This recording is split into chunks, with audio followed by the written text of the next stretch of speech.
अहम ब्रह्म।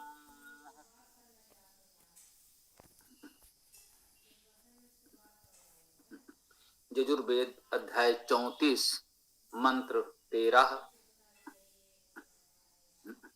ओम त्वं नो अग्ने तव देव पायुभिः मघो नो रक्ष तन्वा च वन्द्या त्राता त्रोकस्य तनये गवामसि त्राता तोकस्य तनये गवामसि अनिमेषं रक्षमाणा तव व्रते।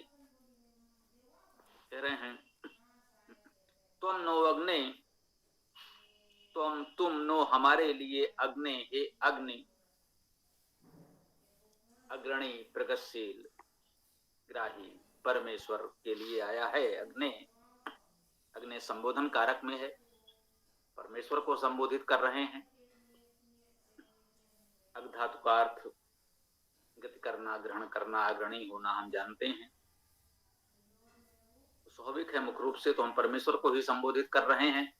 आध्यात्मिक अर्थ में, लौकिक अर्थ में हम इन गुणों से युक्त परमेश्वर के उपासक देवजनों को भी संबोधित करते हैं।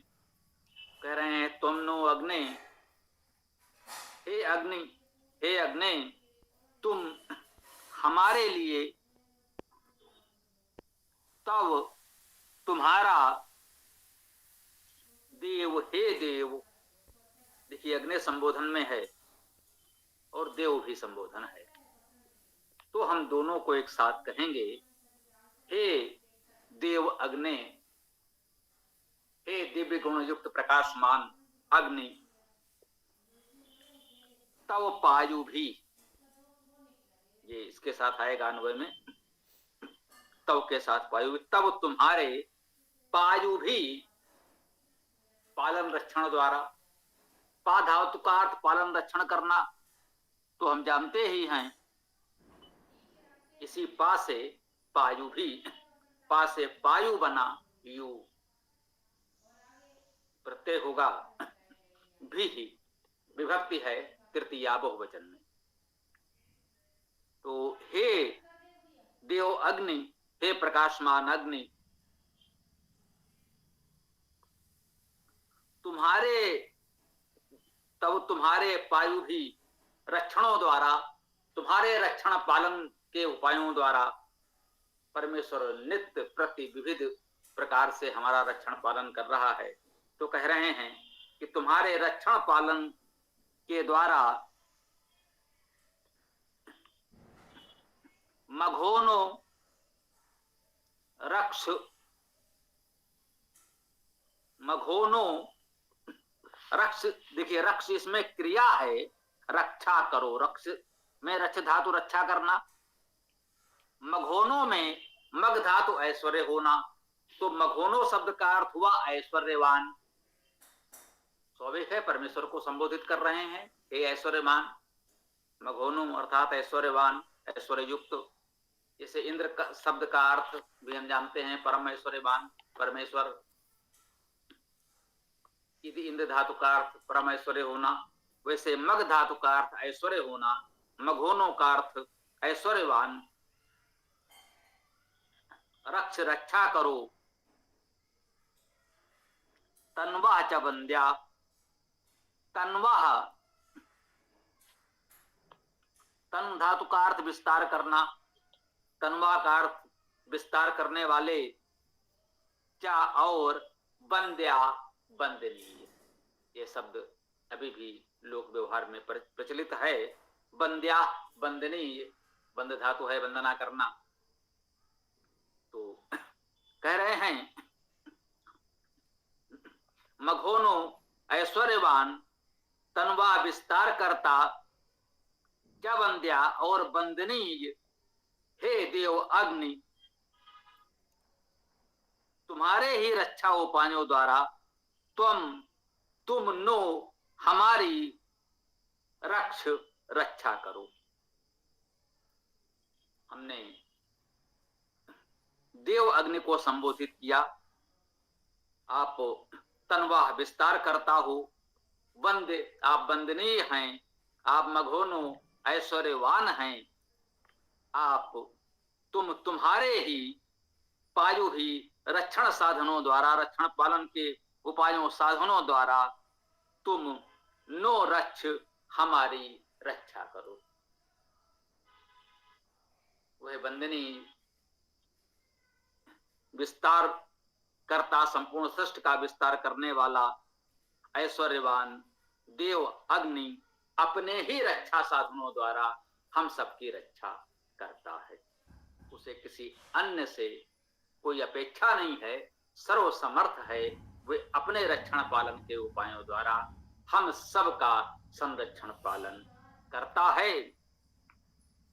त्राता, त्राता त्राण करने वाला, रक्षा करने वाला, बचाने वाला। त्राता शब्द भी बहु प्रचलित है अभी भी, वर्तमान लोक भाषा में भी, हमारे लोक व्यवहार में त्राता शब्द तो प्रचलित है ही। त्राता अर्थ त्राण करने वाला, रक्षा करने वाला, अर्थात रक्षक। तो वह त्राता है, त्राण करने वाला है, रक्षण करने वाला है।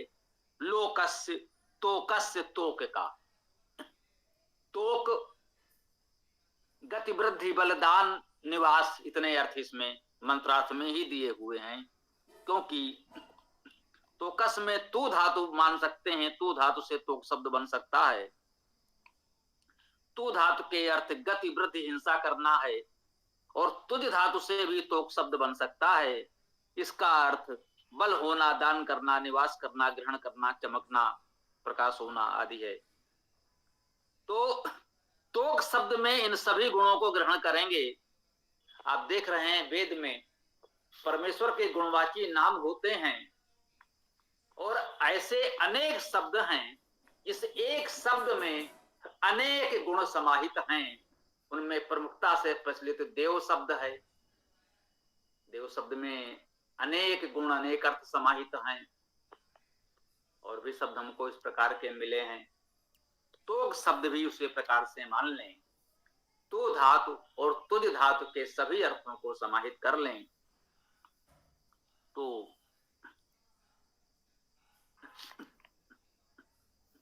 बल, दान, निवास, प्रकाश,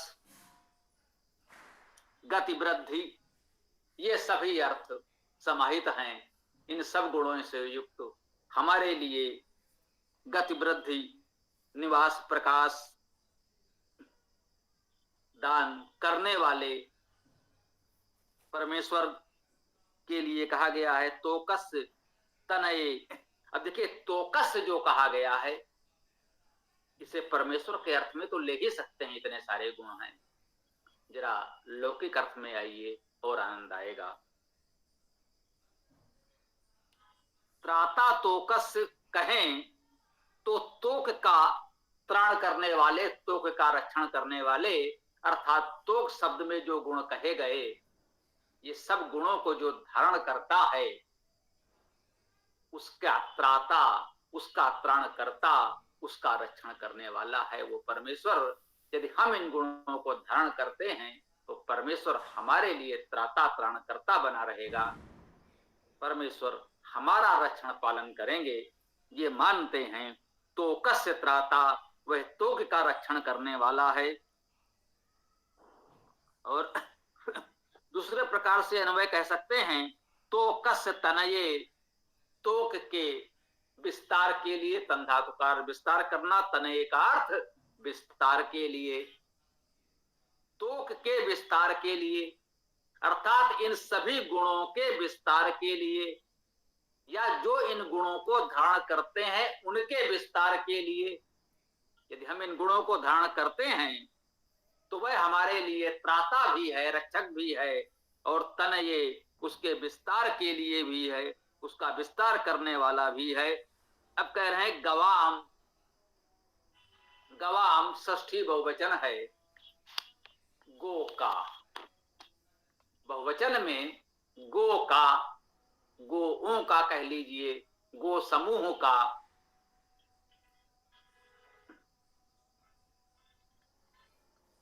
कह सकते हैं गो समूह का, तन ये विस्तार के लिए ऐसा अन्वय भी कर सकते हैं। अब गो नाम को भी, ये गवाम जो आया है, थोड़ा इसको भी ये देख लें तो इसमें गो धातु का मुख्य अर्थ हम लोग शब्द करना मानते हैं। गवाम में गो धातु अर्थ है शब्द करना। तो गवाम का अर्थ हुआ शब्दशीलों के, जो शब्दशील हैं, अध्ययनशील हैं, विद्वान हैं, शब्दकर्ता उपदेश करता हैं, उन लोगों के गवाम कहा गया है। उनके लिए शब्दशील शब्दकर्ता जनों के तनये विस्तार के लिए तोक के त्राता रक्षण करता असी हो। असी तो स्पष्ट है, इस धातु से असी, अस धातु का अर्थ होना, इसका अर्थ हो त्राता असी रक्षण करता हो। तोक के विस्तार के लिए गवाम शब्दशील अध्ययनशील लोगों के त्राता असी रक्षण करता हो। अनिमेषम रक्षमाणा तव व्रते। अब करें अनिमेषम रक्षमाणा, अनिमेष रक्षण करते हुए, रक्षमाणा रक्षण करते हुए, जैसे गतिमान गति करते हुए, वो गतिमान है अर्थात गति करता हुआ है, गति कर रहा है तो कहते हैं वो गतिमान है। वैसे शब्द आया रक्षमाणा। देखिए यहां वही बात है, गतिमान में तो ना है, यहां इस ना का णा हो गया, क्योंकि वही रा है। रक्ष, ये सा जो है ये भी मूर्धन्य है, रा भी मूर्धन्य है, तो उसके प्रभाव से ना का णा हो गया, णा भी मूर्धन्य है। तो रक्षमाणा, गतिमान में तो ना है, रक्षमाण में णा हो गया। रक्षमाणा रक्षण करते हुए, तब तुम्हारे व्रते व्रत में। परमेश्वर के इतने गुण कर्म स्वभाव बताए गए, स्तुति की गई। स्तुति का अर्थ होता है गुण कर्म का सत्य वर्णन करना। जो वास्तव में किसी के गुण कर्म है उनका वर्णन करना स्तुति है। झूठी प्रशंसा को स्तुति नहीं कहते। जो वास्तव में है वो कहा जाए उसे स्तुति कहते हैं, उसे ऋचा कहते हैं। वेद में परमेश्वर के सत्य गुणों की स्तुति है। जो उसके गुण कर्म स्वभाव में नहीं आता, ऐसा कुछ उसके लिए नहीं कहा जाता। हम अपने स्वार्थ बस कुछ भी कल्पना कर लें, अरे भाई परमेश्वर तो सर्वशक्तिमान है, वो कुछ भी कर सकता है, तो हे प्रभु हमारे लिए ऐसा कर दो। अब उसकी व्यवस्था में, उसके नियमों में, उसके रीत में अगर वो नहीं आता तो नहीं करेगा। हम कहते रहेंगे भाई आप तो सर्वशक्तिमान हैं, आप सर्वसमर्थ हैं, कुछ भी कर सकते हैं, तो मेरे लिए ये कर दो। भाई वो मेरे लिए ऐसा क्यों करे जो उसकी व्यवस्था में, उसके नियम में है ही नहीं, तो ऐसा नहीं करेगा। स्तुति है उसके वास्तविक गुण कर्म स्वभाव का वर्णन करना। वेद में ऐसी ही स्तुतियां हैं, ऋचाएं हैं, जहां भी परमेश्वर के सत्य गुण कर्म स्वभाव का वर्णन किया गया और कहा गया कि ऐसे परमेश्वर के लिए रक्षमाणा, वह तो रक्षा करता हुआ है, अनिमेष रक्षा करता हुआ है। अनिमेष के धातु आदि आप बताई गई, अभी भैया ने बताया। और मुख्य रूप से निमेष शब्द प्रचलित है। निमेष पलक झपकाना, अनिमेष बिना पलक झपकाए, अर्थात निरंतर। ये एक तरह का लोकोक्ति के रूप में कह लें, मुहावरा कह लें, एक प्रतीक है। अनिमेष बिना पलक झपकाए शाब्दिक अर्थ हुआ, वास्तविक है कहते निरंतर अविराम। अनिमेष का अर्थ अविराम कह सकते हैं। रक्षमाणा रक्षा करता हुआ, अविराम रक्षण करते हुए, तब तुम्हारे व्रते व्रत में, तुम्हारे व्रत में हम अनिमेष रक्षण करते हुए हूं।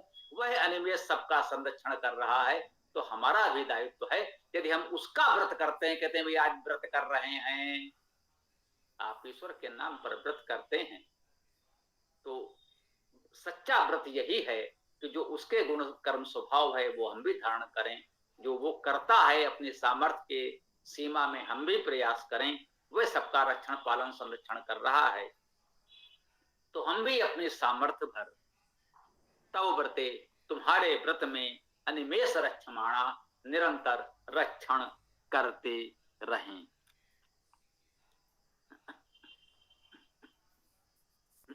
उसे अनिमेष में भैया ने पढ़ा आ उपसर्ग निषेध के अर्थ में, नि उपसर्ग निश्चित निरंतर के अर्थ में, मिस का सींचना प्रोक्षण करना भी है,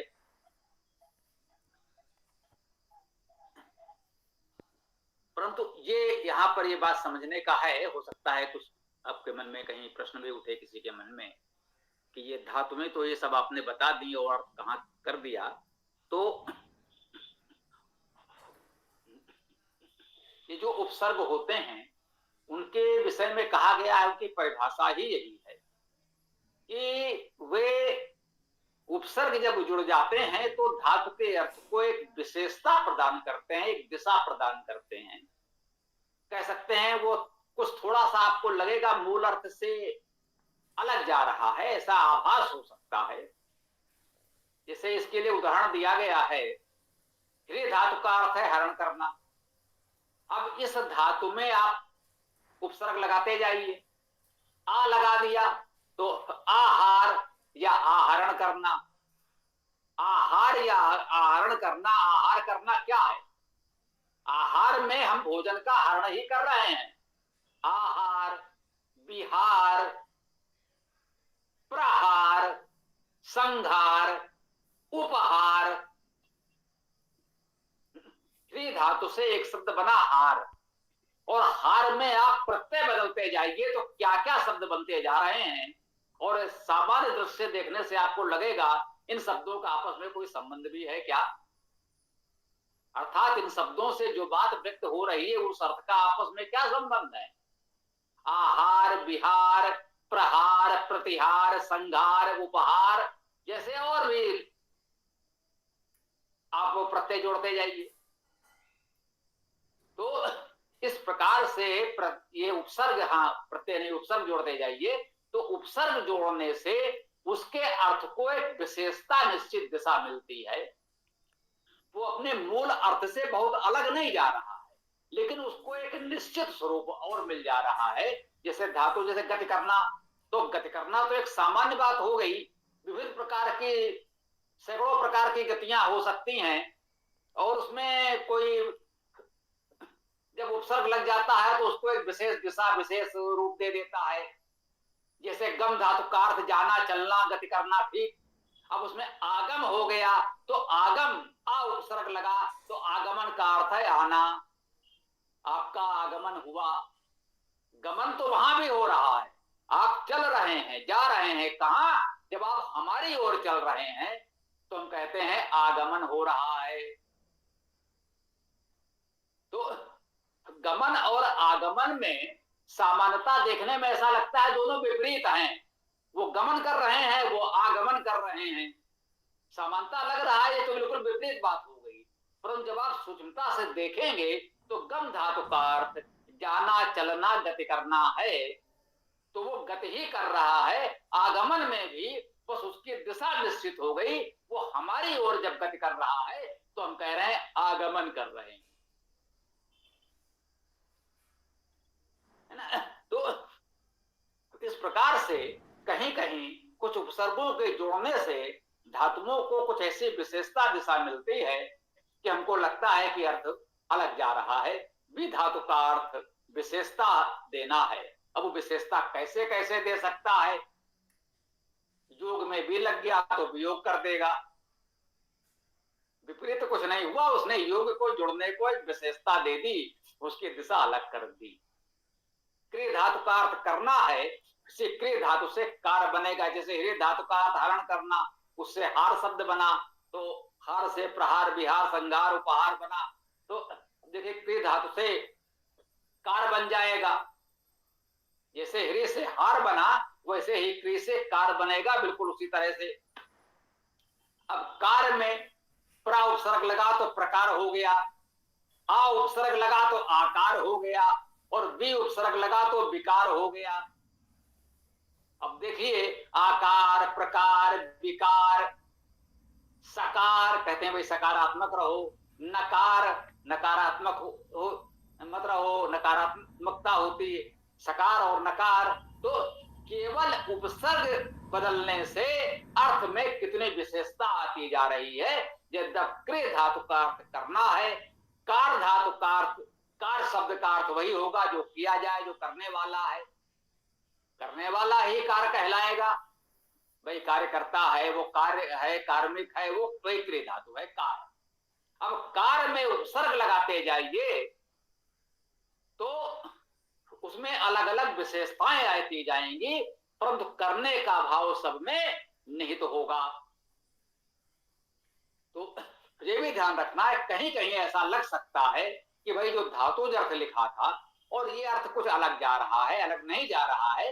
उपसर्ग लगने से कभी कभी उसमें इतनी विशेषता आ जाती है कि इतना निश्चित वो दिशा दे देता है कि हमको लगता है, ऐसा आभास होता है कि अलग हो रहा है, परंतु वो नहीं होता है। ये हमें ध्यान रखना है, धातुज अर्थ ही महत्वपूर्ण है, वो रहेगा। हाँ, इसमें ये बात सत्य है कि उपसर्ग लगने से उसमें कुछ विशेषता आती है, तो कभी कभी हमको आभास होता है कि वो कुछ अलग जा रहा है, गमन और आगमन की तरह, योग और वियोग की तरह, कार और विकार की तरह, है ना, सत्कार, आकार, विकार। तो उसको हम लोग इस प्रकार से समझ लें तो ये भ्रम नहीं होगा। यहां से हम इस मंत्र की चर्चा को विराम दे सकते हैं। एक अच्छा सा मंत्र हम लोगों ने जाना समझा। अब आप लोग अपने विचार, अपने प्रश्न रख सकते हैं।